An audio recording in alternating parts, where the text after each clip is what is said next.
Sábado 17 de abril, a mí me manda un mensaje mi hermano diciéndome que había levantado fiebre.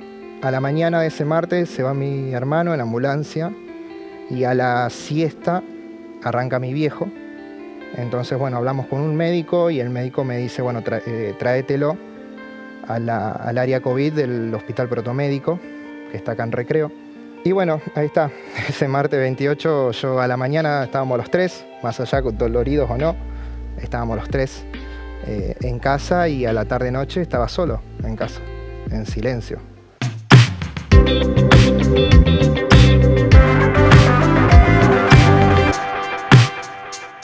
Soy Francisco y soy sobreviviente y familiar de víctimas del COVID-19. Bueno, nosotros en el 2020, que es cuando arranca la pandemia, nosotros tuvimos la suerte de viajar a Brasil.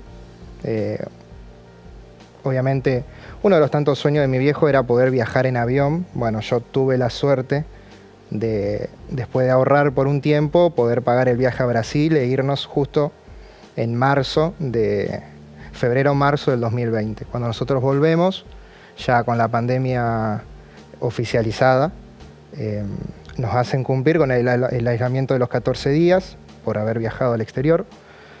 Y bueno, ese fue como el primer contacto, esperando a ver si teníamos síntomas o no. Nosotros ya veníamos en el avión con gente con tos, ya estaba como bastante, todo como la gente preocupada. Ese fue como el primer contacto que nosotros tuvimos con la enfermedad cerca, si lo podemos decir de esa manera. Durante lo que fue el primer año, año y medio, siempre cuidándonos a full, con barbijo a todos lados, yo llegando del laburo y limpiándome completamente entero, ¿no? Como la gran mayoría de las personas.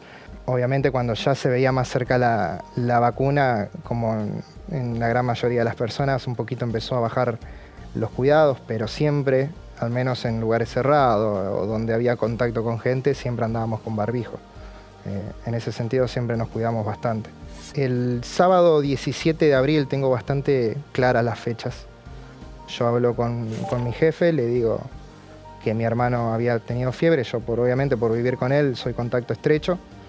Yo me voy ese sábado a mi casa, ya mi hermano con un poco de dolor de cabeza y fiebre de 38, me acuerdo. Ahí ya arrancamos nuestro aislamiento. El lunes, mi viejo y yo, mi papá y yo, arrancamos con síntomas. Fiebre y dolor de cabeza. Ya el martes 28, mi hermano ya se levanta mal, ya no podía respirar, ya hacía un paso y se quedaba sin aire. Entonces, en ese momento nosotros llamamos a la ambulancia, dijimos cuál era el problema. Nos dijeron, bueno, en un ratito está la ambulancia ahí. Llega la ambulancia, le miden el oxígeno en sangre y bueno, y obviamente detectan que está muy bajo. Entonces dice, bueno, vamos a trasladarlo, lo vamos a llevar al hospital Cuyen y lo vamos a internar hasta estabilizarlo. Entra mi viejo, también le miden oxígeno, oxigenando bajo. Entonces, por recomendación, también deciden trasladarlo al hospital. En ese caso, por ser jubilado, tenía él una clínica privada, por ser jubilado de PAMI. Y a la noche, yo me acuerdo haber hablado con mi viejo, le digo, quédate tranquilo, voy a ver qué pasa con Mauro, mi hermano, y cómo hacemos. Al rato me contesta mi viejo, diciéndome que ya estaba con la oxigenación en 76, o sea, estaba oxigenando muy bajo, y que lo habían llamado del hospital diciéndole que a mi hermano lo habían intubado. Así que bueno, también, de un lado con un hermano intubado, del otro lado con mi viejo pidiendo oxígeno a dos manos. Y así fue, bueno, ese primer día, esos primeros días fueron muy complicados porque por el silencio. Y la médica siempre me dijo, tu papá, más allá de ser una persona que no tiene ninguna enfermedad, lo mismo que mi hermano, lo recomendable es no llegar al momento de tener que intubarlo, porque son personas grandes, el cuerpo responde de diferentes maneras. Yo me acuerdo que ese día que a mí me llaman, me dice la médica, mira, no hay terapia en Santa Fe disponible, tenemos que estar esperando a que se desocupe una. Y a la hora y media me llama mi viejo y me dice, bueno, me van a pasar a la terapia de acá, se desocupó un lugar.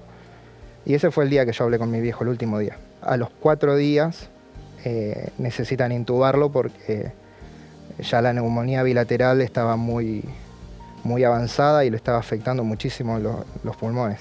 Del otro lado mi hermano, que al estar intubado también con una neumonía bilateral, había días que necesitaba más oxígeno, había días que necesitaba menos, había días que necesitaban girarlo, o sea, ponerlo boca abajo para que los pulmones se despeguen de la espalda y puedan trabajar con más tranquilidad. Un jueves a mí me llaman, me dicen, bueno, ya podés venir a visitarlo a tu papá, más allá de que está en terapia, ya tiene el alta de COVID, ya está en una terapia no COVID, así que lo podés visitar. Yo no estaba preparado para verlo a mi viejo en ese momento, entonces decido, bueno, me armo como un día, el sábado me había puesto como meta, ir a visitarlo primero a mi viejo y después a mi hermano, porque también ya tenía el alta de COVID.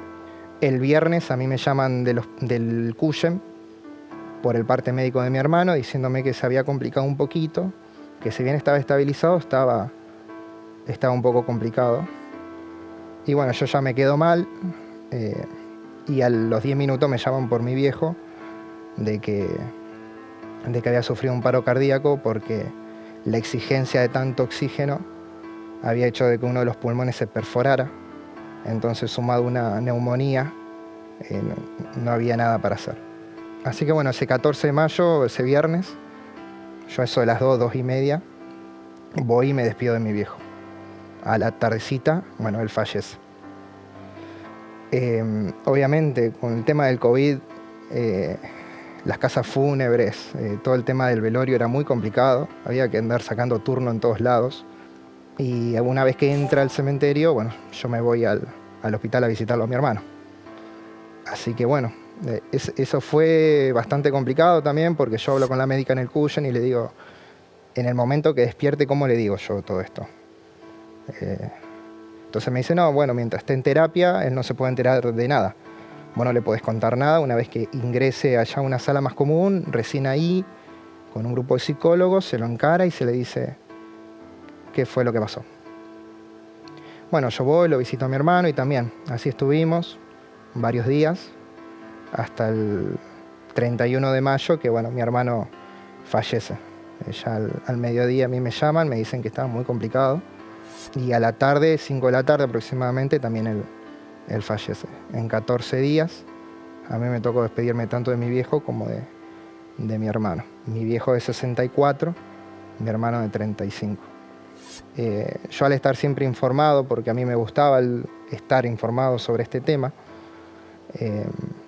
yo más o menos ya me veía venir todo lo que iba a pasar. Y llegó también momentos en el que yo dije, es preferible que pase ahora y no seguir estirando esto, porque también ya me estaba afectando a mí. Más allá de que a mí también la enfermedad me tuvo a maltraer 21 días, yo tuve 21 días con fiebre. En ese momento se fue a vivir una prima conmigo y siempre nos tocábamos el tema, ¿no? Todos los días era, ¿a qué le tenés miedo? ¿Qué crees que va a pasar? Entonces eso fue ayudándome a mí también a transitar esas 5 semanas que fue, todo lo que duró desde que nos contagiamos hasta que mi hermano falleció. Salir adelante de todo esto es bastante complicado. Como yo decía hace un rato, el tema del silencio en mi casa es fatal, es complicadísimo. Una casa que estaba llena de vida, porque éramos 3 personas, porque mi hermano tenía un negocio, porque mi viejo miraba tele o escuchaba radio, yo que llegaba me ponía a hacer mis cosas. Eran risas, gritos, cargadas, qué sé yo, un montón. Desde la pérdida de mi vieja éramos 3 personas súper unidas. El silencio de un día para el otro es tremendo. Es tremendo. Tremendo a tal punto de que yo al mes me mudé. Yo no puse en alquiler mi casa y con esa plata que a mí me ingresa yo me pago otro alquiler porque no podía. Es muy difícil. Se sigue adelante con amigos, con el resto de la familia, obviamente. Y también, bueno, en mi caso necesité ir a la psicóloga. También hablarlo a mí me sirve un montón, me sirvió en ese momento. Yo lo hablaba con todo el mundo, a mí a lo mejor me decían, porque como que lo hablaba con mucho lujo de detalle. pero a mí hablarlo así me hacía como tener más contacto y con lo que había pasado. Entonces yo así no podía evadir lo que había ocurrido. Yo en cuestión de 3 años, yo perdí a mi vieja, a mi viejo y a mi hermano, me quedé solo. Pero solo en mi casa. Después sigo teniendo amigos que, si bien eran amigos, ahora capaz son prácticamente hermanos. Tengo primos que son hermanos, tengo tíos que aparecieron que a lo mejor durante años no me hablaron. Viendo mi realidad también me ponía a pensar, hay chicos que se quedaron huérfanos y tienen 8 años. O no sé, hay un montón de realidades. Que a lo mejor la mía es complicada, pero hay capaz realidades muchísimo más complicadas. Y bueno, y estas cosas sirven para eso, para pegarte una buena piña en la cara, para acomodarte porque te tiran tus castillitos de naipes, te lo tiran. Pero bueno, no queda otra que arrancar de a poco, hasta armarse el propio y encarar la vida de otra manera. Hoy me toca con la fuerza de mis viejos y de mi hermano, pero bueno, esa es mi realidad y no me queda otra que afrontarla.